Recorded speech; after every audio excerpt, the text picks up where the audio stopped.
The Girl Who Didn't Belong. The first time it happened, I was 8 years old. I was sitting on the cold kitchen floor, tracing invisible patterns on the tiles while my mother argued on the phone in the other room. Her voice was sharp, like glass scraping against glass, familiar, distant, exhausting. "She's always like this," she said, "quiet, strange. It's like she's not even here." I remember staring at my hands. They didn't feel like mine. That was the first thought I ever had that scared me. Not monsters under the bed, not the dark, but the quiet, creeping feeling that I didn't belong inside my own life. That night I had a dream, but it didn't feel like a dream. I was standing in a train station I had never seen before. The air smelled like rain and metal.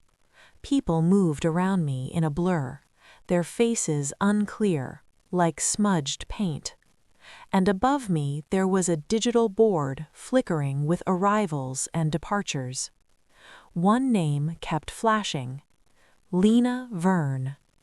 I didn't know that name, but when the voice called it, "Final boarding for Lena Verne," I stepped forward, without thinking. Then I woke up, back in my bed, back in my life. But something had changed, because when I looked into the mirror that morning, for just a second, I didn't see myself. I told my mother, of course I did.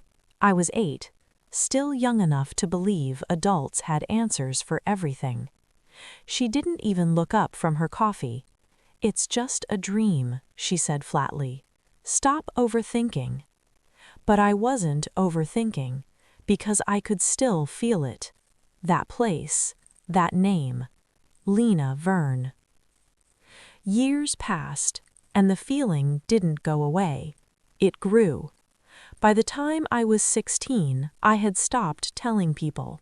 Not because it stopped happening, but because it got worse. Sometimes I would be walking down the street, and suddenly everything would shift.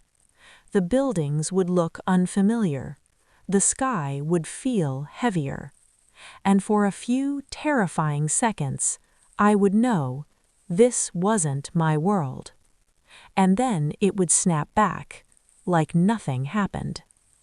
I started writing things down: dates, times, what I saw, what I felt. Patterns began to form. It always happened near crowds, near movement, near transitions. Train stations, bus stops, airports, places where people were leaving or arriving. And always, always, there was that name, Lena Verne. The first real break happened on a rainy Thursday. I remember it clearly because I almost didn't go out that day. I had a headache, my mother was in one of her moods, the sky was heavy with clouds, but something in me insisted, go. So I did. I took the train, sat by the window, watched the rain race down the glass. Everything felt normal until it didn't. It started with the sound, a low hum, almost like electricity buzzing in the walls. Then the lights flickered, just once, then again, and then everything stopped. Not slowed, not paused, stopped. The rain froze mid-fall. The people around me went still like statues. Even the sound disappeared. I was the only one moving, the only one breathing, the only one alive. And then I heard it, a voice, soft, right behind me. "You weren't supposed to stay this long." I turned, slowly, heart pounding so hard I could feel it in my throat. And there she was, a girl, about my age, standing in the aisle, watching me like she had been waiting her whole life. She looked like me. Not exactly, but enough that it made my skin crawl. Same eyes, same face shape, same expression. But where I felt incomplete, she looked whole. "Who are you?" I whispered, but I already knew the answer, because she smiled, just slightly, and said, "My name is Lena." And that's when everything I thought I knew about my life started to fall apart. The other side of me. For a few seconds, I couldn't speak. Not because I didn't want to, but because something inside me recognized her. Not like you recognize a stranger. Not even like you recognize family. It was deeper than that. Like seeing a memory you forgot you had. The train around us was still frozen. A drop of rain hung in the air outside the window, suspended like glass. No sound, no movement. Just me. And her. "Say something," Lena said softly, tilting her head. Her voice wasn't unfamiliar. That was the worst part. It sounded like something I had heard before. In dreams, in echoes, in the quiet spaces between thoughts. I know you," I said, even though it didn't make sense. Her smile widened slightly. "Of course you do." My chest tightened. "Then why do I feel like I'm losing my mind?" She stepped closer. And with every step, something strange happened. The air grew heavier. Like reality itself was bending around her. "You're not losing your mind," she said. "You're remembering it." Remembering. The word hit harder than it should have. Because I had spent years trying to understand what was wrong with me. Why I felt out of place. Why nothing ever felt fully real. "Remembering what?" I asked. For the first time, Lena's expression changed. Not fear. Not sadness. Something complicated. Your other life. The world didn't shatter. There was no dramatic sound. No sudden realization. Just a quiet, creeping silence in my chest. "That doesn't make sense," I said quickly. "I've only lived one life." Lena didn't argue. She just looked at me like she had heard that sentence 100 times before. "That's what you were supposed to believe," she said. Something in me snapped. Not loudly, but enough. "Stop talking like that," I said, my voice sharper now. "If you know something, just say it clearly." For a moment, she didn't respond. Then she sighed. And when she spoke again, her voice was softer. Almost careful. "Okay," she said. "Then I'll show you." Before I could react, she reached out. Her fingers wrapped around my wrist. The second she touched me, everything broke. Not like glass. Not like something falling apart. More like layers being peeled back all at once. The train disappeared. The frozen world vanished. And suddenly, I was somewhere else. I was standing in a room I had never seen before. But my body knew it. The walls were a pale blue. There was a desk near the window covered in books. A jacket hanging on the chair. A small crack in the ceiling just above the light. My breath caught. "I've been here." "No," Lena's voice echoed beside me. "You've lived here." I turned slowly. She was standing next to me again. But something was different now. She wasn't watching me. She was watching the room. And then, someone walked in. A girl. Laughing softly, holding her phone. Her hair slightly messy. Her expression relaxed. Alive in a way I had never felt. I froze. Because it was me. Not look-alike me. Not similar me. It was exactly me. But not me. "She's happier," I whispered without meaning to. Lena glanced at me. "You noticed." The girl, the other me, sat on the bed, scrolling through her phone, smiling at something. There was no heaviness in her shoulders. No distant look in her eyes. "She belongs here," I said quietly. Lena didn't answer. A few seconds passed. Then the room shifted again. Another place. Another version. This time, a darker room. Messier. The air felt heavier. And again, there I was. But this version of me looked tired, exhausted, like she hadn't slept in days. She doesn't belong either, I said immediately. Exactly, Lena said. The scenes kept changing. Again and again. Different rooms. Different lives. Different versions of me. Some were happy. Some were broken. Some were empty. And every time, I felt it. Like I had lived every single one. Stop, I said suddenly. My head was spinning. My chest felt too tight. Everything froze again. We were back in the train. The rain still suspended outside. The silence still pressing in. I pulled my arm away from her. Hard. What is this? I demanded. What am I seeing? Lena looked at me. Really looked at me this time. Like she was deciding something. You're not one person, she said. The words landed slowly. You're multiple, she continued. Different versions of you exist in different lives. No, I said immediately. That's not possible. It is, she said calmly. You've just never been able to remember before. Before, I echoed. And that's when her expression shifted again. You weren't supposed to remember this time either. A cold feeling spread through me. What does that mean? She hesitated. Just for a second. And that second told me everything. There's something you're not telling me, I said quietly. Lena didn't deny it. Instead, she stepped closer again. Her voice lower now. Serious. In every version of your life, she said, there's a moment. What moment? The moment you're supposed to disappear. My heart stopped. What? You've died before, she said. Not once, not twice. Her eyes locked onto mine. But this is the first time. She paused. You stayed long enough to notice. The silence that followed felt louder than anything. And for the first time, I wasn't confused. I wasn't overwhelmed.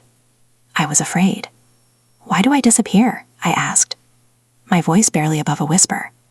Lena didn't answer right away. Because somewhere, deep down, I think she knew that when she said it, there would be no going back.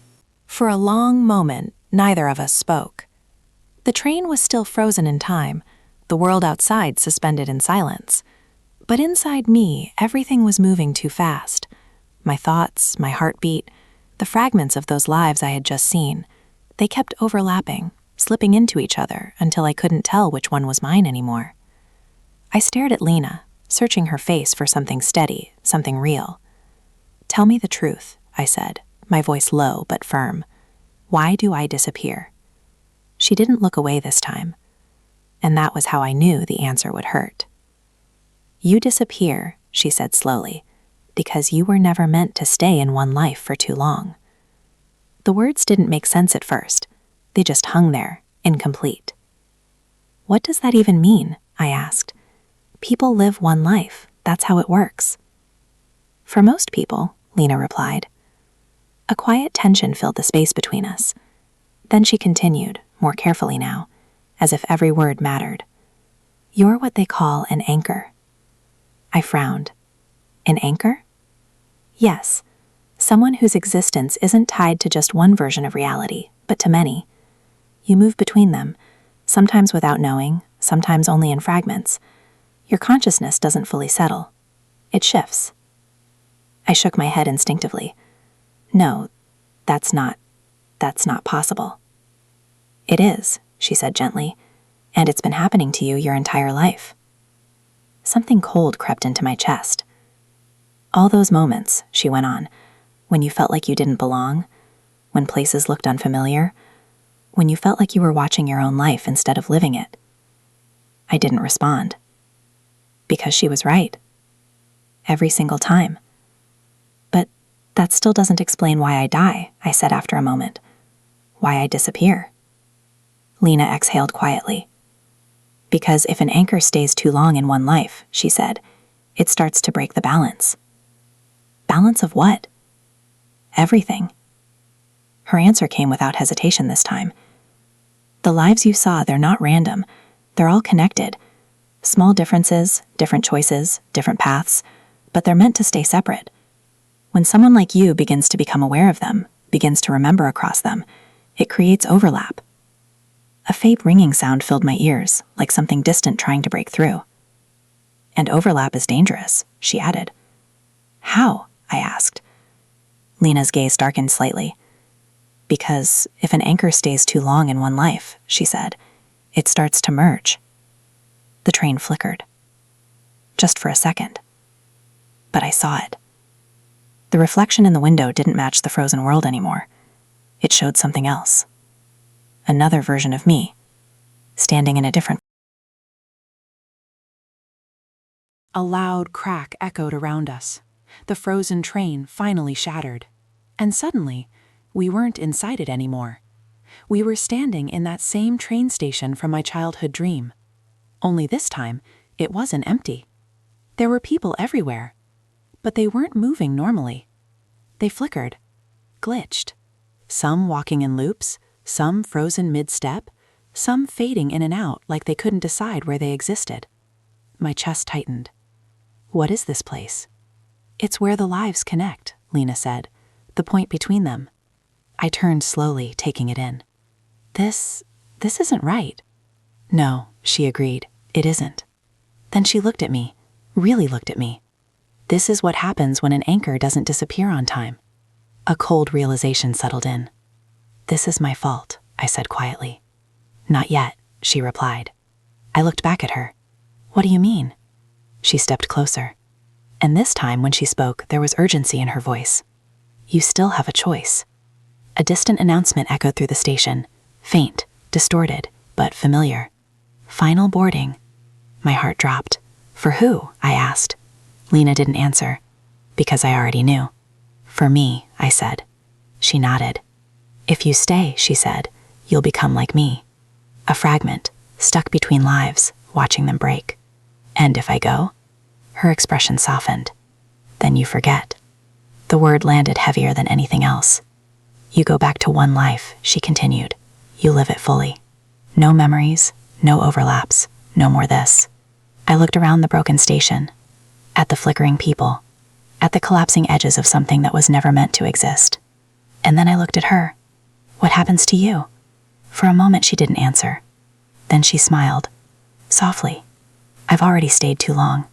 Something inside me cracked. No, I said immediately. There has to be another way. There isn't, she said gently. The announcement grew louder now, clearer, closer. Final boarding for. I closed my eyes, my thoughts racing, my chest tight. All those lives, all those versions, all those pieces of me. And this one moment, to choose. I opened my eyes again, and for the first time, everything felt clear. I stepped forward, not toward the train, but toward Lena. Her eyes widened slightly. What are you doing? She asked. If I'm an anchor, I said quietly, then I'm not just tied to those lives. I reached out, took her hand. I'm tied to you too. For a second, nothing happened. Then the world exploded into light.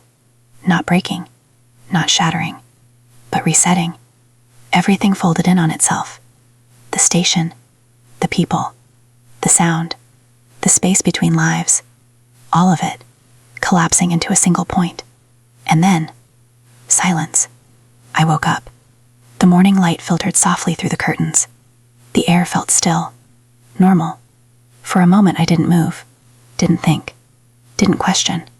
Then I sat up, slowly. Something felt different. Not wrong, not empty, just whole. I looked around my room. Everything was familiar, but this time, it didn't feel distant. It felt like mine, truly mine. I got up, walked to the mirror, and for the first time in my life, the reflection didn't flicker. It didn't shift. It stayed. Just me. Completely. I smiled slightly. Not because I understood everything, but because, for the first time, I didn't feel like I needed to. Somewhere, far beyond what I could see, a train departed quietly, and on the platform, a girl stood alone, watching it leave, smiling, like she finally knew. Someone else had made it home. If you stayed till the end, maybe this story found you for a reason. And if you felt even a little bit of it, don't forget to like, subscribe, and I'll see you in the next story.